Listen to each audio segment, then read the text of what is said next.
अब हमारा ये जो दो चर वाला रैखिक समीकरण है बिल्कुल समाप्ति की ओर है। इसमें हमने आपको चारों विधियां बता दी हैं, आलेखी विधि, प्रतिस्थापन विधि, विलोपन विधि और वज्रगुणन विधि। अब इसके साथ साथ कुछ इक्वेशन ऐसे आते हैं दो चरों के रैखिक समीकरण युग्मों में परिवर्तनीय समीकरण, जिनको हम दो चरों में परिवर्तित कर सकते हैं। कैसे?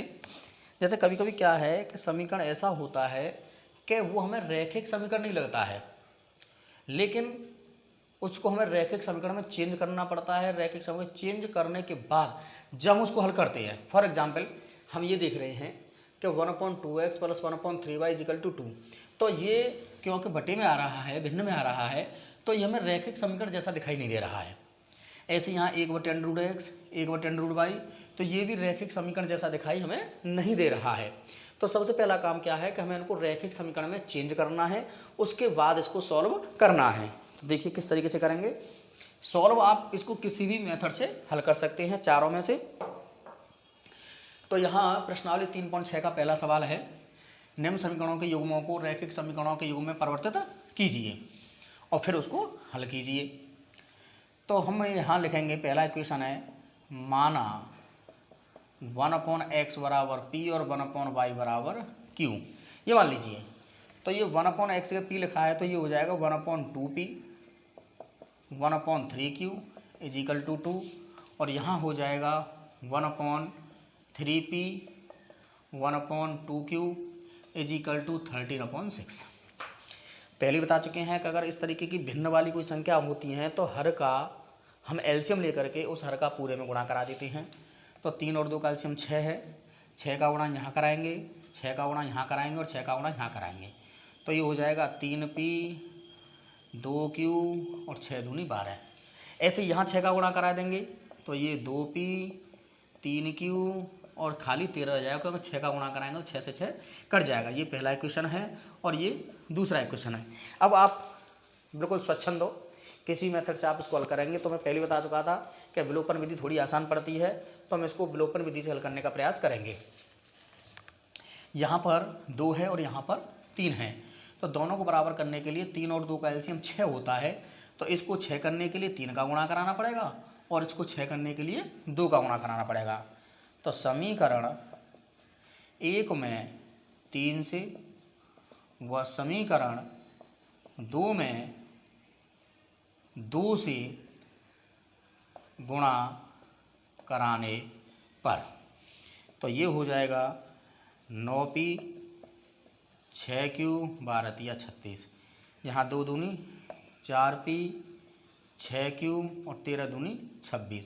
पहले बता चुके हैं ना, सब इनके चिन्ह हैं वो एक जैसे हैं, तो हम यहाँ लिखेंगे घटाने पर। और अगर अलग अलग होते, एक प्लस होता एक माइनस होता, तो हम लिखते जोड़ने पर। तो ये माइनस हो जाएगा, ये माइनस हो जाएगा, ये माइनस, ये कैंसिल हो जाएंगे।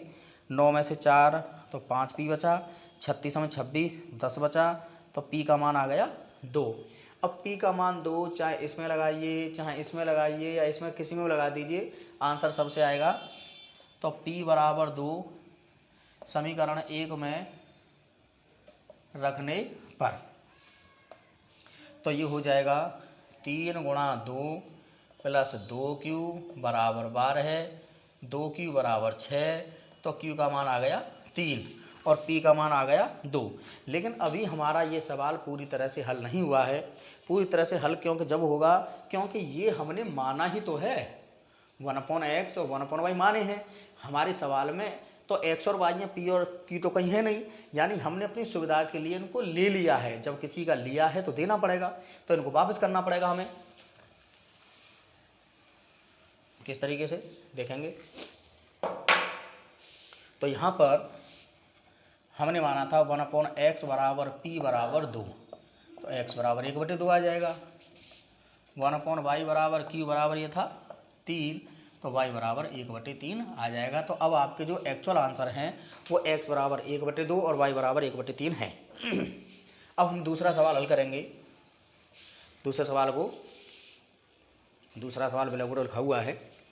यहाँ पर आपको क्या करना है कि 1/√x = p मानना है, 1/√y = q मानना है। तो ये हो जाएगा 2p 3q = 2 और ये हो जाएगा 4p माइनस 9q बराबर माइनस का 1।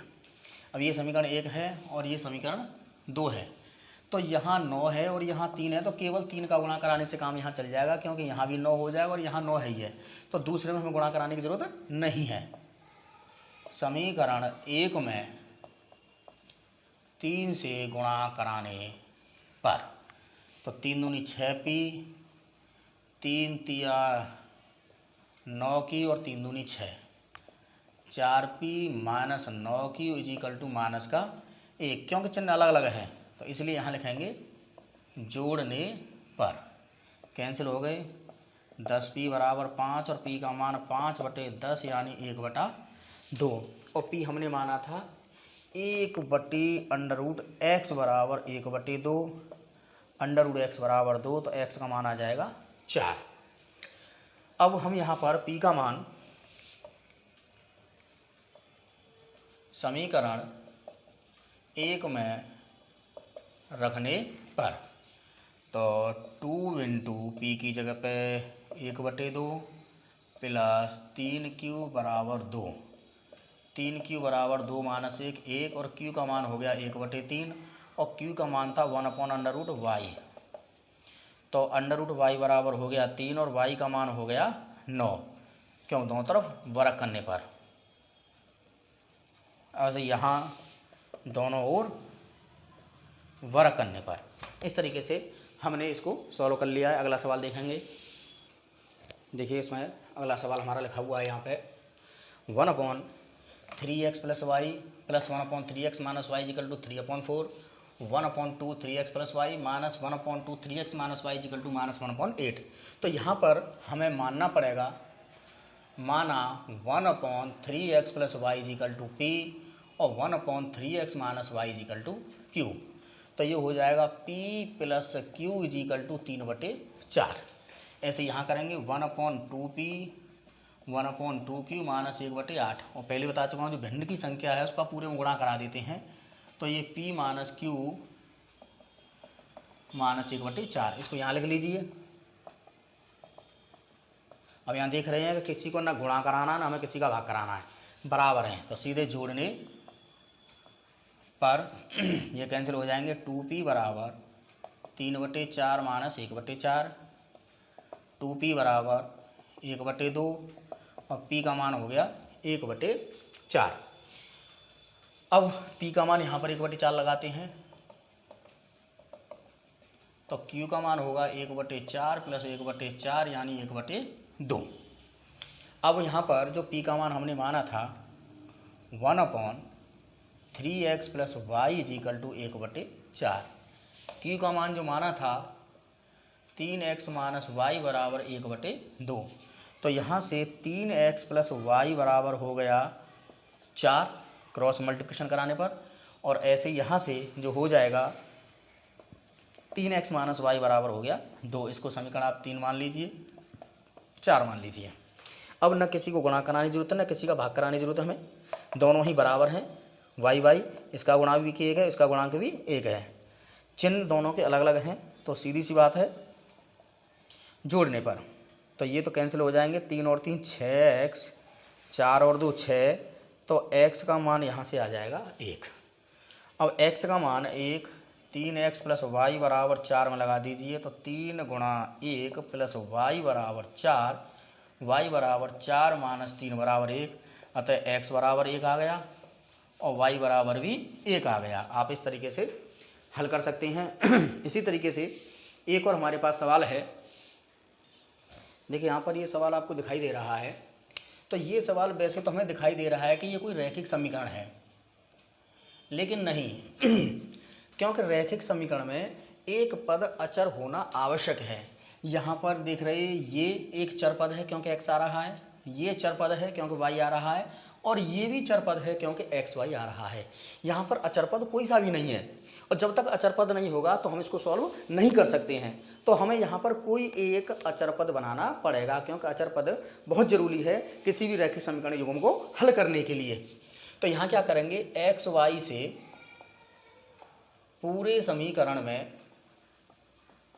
भाग कराने पर, तो 6x बटे एक्स वाई, 3y बटे एक्स वाई और 6xy बटे एक्स वाई, पूरे में एक्स वाई का भाग करा दिया। इसी प्रकार यहाँ करेंगे 2x बटे एक्स वाई, 4y बटे एक्स वाई, 5xy बटे एक्स वाई। एक्स से एक्स कट गया, 6 बटे वाई प्लस y से y 3 बटे एक्स वाई से एक्स वाई 6, ऐसे यहाँ लीजिए 2 बटे वाई, 4 बटे एक्स और 5। अब जो मैंने पहला सवाल बताया था, पहले सवाल की तरह हल करें, क्योंकि 1/x बराबर आप p मान लीजिए, 1/y बराबर आप q मान लीजिए। जो पहला सवाल बताया था आप उसकी तरीके से आप इसको सॉल्व कर लेंगे, और सॉल्व करने पर जो आपका आंसर आएगा, छठवां सवाल है, x बराबर 1 आ जाएगा और y बराबर 2 आ जाएगा। x बराबर 1 और y बराबर 2, देखिए आएगा नहीं आएगा। तो ये 6 एकन 6 हो गया और 3 दूनी 6 हो गया, यानी 12 आ गया। इधर लगाना 6 गुणा 1 गुणा 2 12 आएगा। अतः यहाँ पर इसका सॉल्यूशन आप स्वयं करेंगे। इन दोनों के, इसके और इसके समीकरण में बना दिए हैं। 6p + 3q बराबर, सॉरी ये q है और ये p है 6, 2q 4p बराबर 5। इन दोनों को हल कर लेना आप, और हल करने पर मैं लिख दिए हैं कि x बराबर 1 आएगा और y बराबर 2 आएगा। इस तरीके से आज हमने जिनको हम दो चर वाले रैखिक समीकरणों में चेंज कर सकते हैं, उनको किस तरीके से हल करें। पहले हमने रैखिक समीकरणों में हल किया, चेंज किया है, क्योंकि वो पहले दिखाई देने से हमें रैखिक समीकरणों में दिखाई नहीं दे रहा था। तो इस तरीके से हम रैखिक समीकरणों में चेंज करने के बाद उसको हल कर सकते हैं।